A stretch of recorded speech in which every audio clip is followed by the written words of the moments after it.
Buenas tardes, queridos contertulios, bienvenidos a una nueva edición del Sillón Bíblico en el domingo 13º del tiempo ordinario en este ciclo B.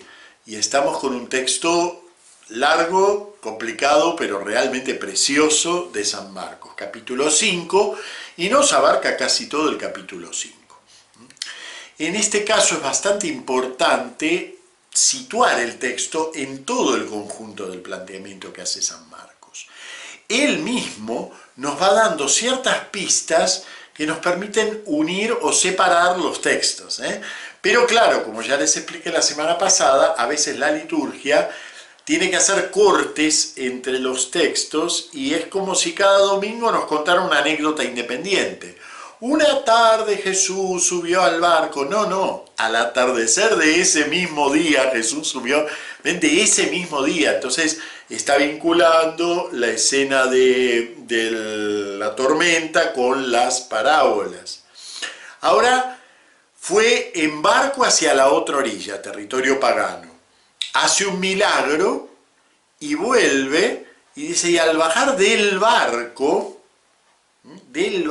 con artículo, cosa que naturalmente en la traducción litúrgica se pierde, ¿no? Desde en aquel tiempo Jesús atravesó de nuevo en barca a la otra orilla, no, atravesó con el barco. O sea, este barco viene desde el capítulo 3. Entonces, hay una profunda unidad, desde el capítulo 3 en adelante, hay una profunda unidad en todo lo que va ocurriendo. ¿Y cómo nos marca San Marcos los bloques en los que tenemos que pensar esa unidad? Por medio de ternas, 3 cosas que van ocurriendo. Y en este caso, él contó 3 parábolas del reino, en donde nos hablaba del reino como una semilla, vimos esa semilla en el sembrarse, vimos esa semilla en su crecimiento oculto, vimos esa semilla en donde anidan todos los pájaros del cielo, porque se ha vuelto un árbol frondoso. Entonces, en esas 3 parábolas nos planteaba, podríamos llamarlo así, una teoría del reino. Una teoría del reino. El medio de esa teoría estaba en el crecimiento oculto de la semilla. Atraviesa el mar. En el mar ocurre ese acontecimiento portentoso, esa teofanía, en donde vimos a la actuación del Dios que domina el mar, la vimos actuar allí. Y ahora, terminado eso, viene una serie de 3 milagros. Ahora, esos 3 milagros no son aislados. Esos 3 milagros vienen a ser, llamémosle así, la parte práctica de la teoría del reino. Ahora vamos a ver delante nuestro crecer esa semilla, a pesar incluso de las actuaciones de los hombres. A pesar de lo que los hombres que no la comprenden, como pasa con el milagro de Genesaret, los hombres no comprenden y le dicen a Jesús que no se quede ahí. Bueno, ahora vamos a ver cierta resistencia o cierto modo religioso de encarar la relación con Jesús que no es el más adecuado. Y sin embargo, la semilla crece. San Marcos ha utilizado este doble milagro, la resurrección de la hija de Jairo y la curación de la mujer que padece flujo de sangre, como una verdadera catequesis sobre el significado de la fe, sobre el valor de la fe en relación a la palabra de Jesús y a acercarse a Jesús. Muy bien, podemos ver lo importante que es para San Marcos este episodio doble, el que leemos hoy. Podemos verlo, miren, les puse una imagen en pantalla, no para que leamos, porque está en letra muy pequeñita, sino para que veamos cuánto ocupa el mismo texto en San Mateo, muy poquitito, en San Lucas, en el otro lado, más o menos, y la del medio, que es la columna de San Marcos. Pueden ver lo extenso que es este mismo doble milagro. ¿Por qué? Porque San Marcos ha afinado aquí el lápiz y ha sacado detalles dentro de la narración. Se trata de 2 personalidades. El dirigente de la sinagoga local, Jairo, cuya hija está a punto de morir e incluso llega a morir, y del otro lado una mujer que le vamos a dar el calificativo de una mujer excluida del sistema religioso. No es casual, porque eso es lo que él quiere acentuar. precisamente San Marcos quiere acentuar los dos polos de esto, algo que no está del todo presente en San Lucas y está totalmente ausente en el modo en que San Mateo nos cuenta esta misma escena. Pero San Marcos ha querido acentuar eso, el contraste de los dos personajes que se acercan a Jesús. Es fácil entender por qué Jairo representa un polo, es nada menos que el presidente de la sinagoga local. Es interesante pensar que Jesús hace 2 capítulos fue expulsado de la sinagoga porque lo consideraban endemoniado. No quiere decir que sea esa misma sinagoga, no sabemos en qué pueblo está ocurriendo esto, pero sí que es interesante el contraste, ¿no? La sinagoga expulsó a Jesús, pero resulta que el presidente de la sinagoga tiene un problema y tiene que recurrir a Jesús, un polo. Podríamos llamarlo el establishment religioso. Pero ¿por qué la mujer esta representa el otro polo? Para los lectores de la época de San Marcos, posiblemente esto les era más fácil de entender, incluso aunque no fueran judíos, les era más fácil de entender. A nosotros ya nos es un mundo religioso totalmente ajeno, el mundo de lo puro y lo impuro. Ya nos ha pasado cuando nos hemos topado con relatos de curación de lepra, que es difícil entender la mentalidad del sistema religioso de pureza. ¿Por qué? Porque como Jesús lo abolió y nosotros somos cristianos, difícilmente entendamos a qué apuntaba. En el mundo religioso natural, todo se trata de buscar y entrar en contacto con la divinidad. En el mundo religioso judío no es ajeno a eso.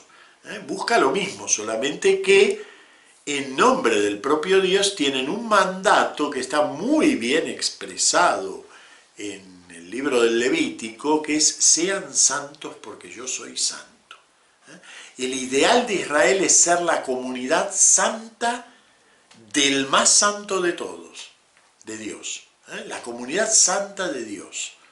¿Y qué quiere decir esto de santo? Separado, consagrado, que rodea a su Dios. ¿Y cómo se llega a eso? Bueno, Israel entendió a lo largo de su historia que el sistema para llegar a Dios era ir metiéndose cada vez más en los límites de Dios, ir metiéndose cada vez más en el mundo de Dios. Y para eso contaban con un sistema riguroso de prácticas de pureza, es decir, de acciones que te hacían puro o impuro, y acciones que permitían pasar de uno a otro estado. Por ejemplo, se me muere un pariente, ¿qué hago? Lo tengo que enterrar, pero claro, si toco la muerte, quedo impuro. Por lo tanto, tengo que hacer una determinada ritualidad, lavar los vestidos, esperar hasta tal hora, hasta el fin del día, y ya quedo puro nuevamente. Como eso, muchísimas cosas de las más cotidianas llevan al hombre a la impureza o lo obligan a realizar algún rito de volver a la pureza. La pureza y la impureza afecta a las cosas más cotidianas, al modo de comer, al modo de lavarse, y afectan también a cosas tan cotidianas como son los flujos del ser humano. En particular, claro, lo que más nos sale aquí es la impureza de la mujer en la regla. La impureza de la mujer cuando tiene un flujo natural, normal, mensual de sangre. Uno, claro, con nuestra concepción de la pureza ligada a cuestiones morales, no entendemos por qué la efusión de sangre puede ser una fuente de impureza. No es que sea nada malo, es simplemente que todo lo que es fluido, rompe, podríamos decir así, los límites de lo corpóreo. Y son, para la mentalidad religiosa de Israel, el signo mismo de la impureza. Lo mismo pasa con la efusión seminal en el hombre. Una pareja que tuviera relaciones sexuales, lo aclara Levítico, si hay efusión de semen, entonces el hombre queda impuro. Fíjense, ¿no? Es difícil de entender para nosotros. Bueno, ahora pensemos, esto es muy apretada síntesis. Junto con este vídeo subo otro que es una clase en donde yo introduzco al tema de la mujer hemorroísa y leo el capítulo 15 del Levítico y explico un poquitito más el sistema de pureza. Aquí hice una muy apretada síntesis para poder meternos en este texto, pero los que quieran un poco más tienen esa clase, que la subo junto con este mismo vídeo. Bien, imaginemos ahora esta mujer que tiene flujo de sangre, pero no una vez por mes, permanente. No sabemos qué tiene, si tiene hemorroides, si tiene una metrorragia, no sabemos, pero tiene un flujo de sangre permanente. Es decir, esta mujer está excluida del sistema religioso de Israel. ¿Por qué? Porque no hay la menor posibilidad de que sea pura. No puede, por ejemplo, contraer un matrimonio. Y por lo tanto queda también cerrada a la maternidad. Es decir, esta mujer está totalmente afuera del sistema religioso de Israel. Ella lo sabe, y además sabe una cosa muy importante, que es que no puede tocar nada que toque a un israelita, porque lo vuelve impuro. Creo que de esto ya hemos hablado cuando hablamos del leproso, pero fíjense que el leproso no se acerca a tocar a Jesús, sino que le dice que si quiere puede volverlo puro, y Jesús va y lo toca. Pero en el caso de esta mujer, ella va a hacer una verdadera pillería, ella va a hacer trampa, se va a acercar a hurtadillas al Señor, aprovechando una aglomeración de gente, va a dejar impuro a Dios y María Santísima, porque va a dejar impuro a todos los que toca, y además lo va a dejar impuro a Jesús. Piensa en su problema, pero ella que está fuera del sistema religioso está sin embargo, digamos, rompiendo un precepto muy fundamental. Si pueden, por favor, lean Levítico 15 para ver qué pasa con el que toca algo que un impuro tocó. Es decir, se vuelve igual de impuro. Bien. Esta mujer va y toca a Jesús. ¿Por qué? Porque confía en esa fuerza que tiene Jesús, que sale de Jesús. Si yo lo toco, fíjense que es un gesto casi mágico, porque no se trata de si yo me acerco, si yo le hablo, si yo le pido, no, sino si yo lo toco. Si yo lo toco, seguro que quedaré curada. Y va y lo toca. Jesús no invalida esa comprensión un poco mágica de su persona. Es una cosa muy simpática que tiene Jesús, que es que Él nunca invalida lo que los demás creen de Él, pero la lleva a una instancia mayor. Y en ese precioso momento que San Marcos se ha deleitado en contarlo, cuando nos dice que Jesús miraba y dice, lamentablemente no sé por qué se pierde eso en la traducción, pero en griego dice, él seguía mirando alrededor para ver a la que lo había tocado. Usa el pronombre femenino, a la que lo había tocado. Él sabe perfectamente quién lo ha tocado. Es muy lindo porque Jesús es soberano de toda la situación. Mientras que en la traducción litúrgica queda un poquitito como que recién se va a enterar cuando ella confiese la cosa, ¿no? Para ver quién había sido, no, es para ver a la que lo había tocado. Jesús es soberano de la situación. Y cuando se enfrenta con ella, fíjense el miedo de ella, ¿no? La mujer se acercó asustada y temblorosa. Es normal tener miedo religioso. Ustedes vieron que el miedo aparece continuamente en relación a el contacto con lo divino. Por ejemplo, el miedo que hemos visto el domingo pasado en relación a la tormenta, ¿no? Pero no solo el miedo a la tormenta, sino el miedo cuando Jesús calma la tormenta. Es normal, es un fenómeno ligado a la presencia de lo sagrado, de lo santo. Pero ella no solo tiene miedo en ese sentido, que además está asustada porque sabe que no lo ha hecho bien. Y entonces Jesús, lejos de reprocharle lo que ha hecho, que podría haberle dicho, mira, me has dejado impuro. Jesús parece que no tiene mucho problema con eso, ¿no? Al comprender lo que había pasado, se le echó a los pies y le confesó todo. Él le dijo: hija, tu fe te ha curado. Vete en paz y que continúe la salud. Tu fe te ha curado. ¿Qué hace Jesús? Sobre el hecho mágico de ella que cree que si lo toca queda curada, Jesús la obliga a mirar de otra manera la cosa. Se da cuenta que ha sido en realidad el propio hecho, la propia disposición de ella hacia Jesús la que la ha llevado a la curación. Fíjense, ¿no? O sea, el ser humano ha hecho mal la cosa y sin embargo el resultado ha sido bueno. Pienso en la semilla que crece por sí sola, ¿no? Cómo ese reino en la fe se ha abierto paso en esta mujer, a pesar de que ella lo ha hecho todo mal. A pesar de que en realidad, aunque hizo algo bueno, no lo hizo bien. Ni siquiera lo hizo con rectitud de corazón. Y sin embargo, le ha traído esa palabra confesada a Jesús, le ha traído la salvación. Un polo, la exclusión total religiosa. Esta mujer está afuera del sistema. Y sin embargo está dentro del sistema de Jesús.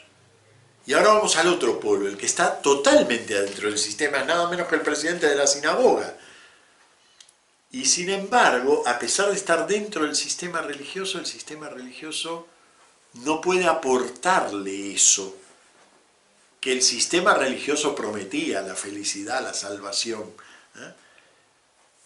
Es el contacto con Jesús el que puede salvarlo, él lo percibe, pero no termina de entregarse a la palabra de Jesús. Entonces Jesús da largas. Sí, él se queda charlando con esta mujer. Jesús da largas. Pero cuando un poco se le reprocha esto, ¿no? Tu hija ha muerto, ¿para qué molestar más al maestro? Jesús alcanzó a oír lo que hablaban y le dijo al jefe de la sinagoga: no temas, basta que tengas fe. Nuevamente, es la fe la que va a generar ese cambio en su comprensión del mundo, en su forma de enfocar lo religioso, la relación con Dios. Va a ser específicamente la fe.